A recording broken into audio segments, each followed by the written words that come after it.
Semblerait que les légumes d'antan goûtaient meilleurs. Est-ce que c'est vrai? Je vous invite à le tester.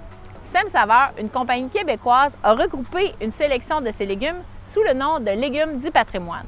C'est quoi un légume du patrimoine? C'est un légume qui n'a pas été hybridé, sans croisement forcé par la génétique. Ça peut être aussi disponible depuis plusieurs années sur le marché. J'en ai sélectionné 5 pour vous, mais je vous invite à découvrir toute la série dans votre centre jardin préféré.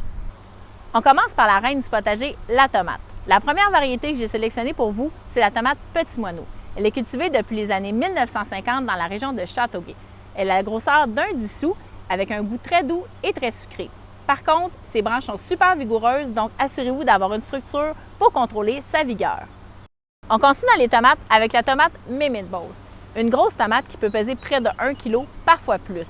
Je vous le dis, c'est la tomate pour faire des sandwichs, une tranche, un sandwich. Ce qui est intéressant aussi avec les légumes du patrimoine, c'est que parfois, en arrière des étiquettes, on a l'histoire avec la provenance du légume. Par exemple, j'ai ici le melon de Montréal et je vous lis ce qui est inscrit en arrière de la carte. Variété héritage de Montréal, cultivée à Notre-Dame-de-Grâce jusqu'en 1905. Gros fruits avec des nervures verticales profondes, chair verte, tendre, très juteuse et extrêmement sucrée avec un goût de muscade. Avouez que ça donne vraiment le goût d'en prendre une tranche. Je vous présente aussi le haricot beurre de Rocancourt. Originaire de France, c'est des haricots qui sont longs et fins, vraiment de type français, et qui va produire tout l'été si vous récoltez régulièrement, en plus avec une belle saveur de beurre. Le dernier et non le moindre, c'est le piment de type Espelette. C'est un piment qui était cultivé aux Antilles et qui a été importé dans les Pays Basques à partir du 16e siècle.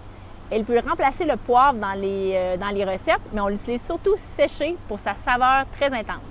Il y a plein d'autres variétés à découvrir. Rendez-vous dans votre centre jardin et recherchez le logo.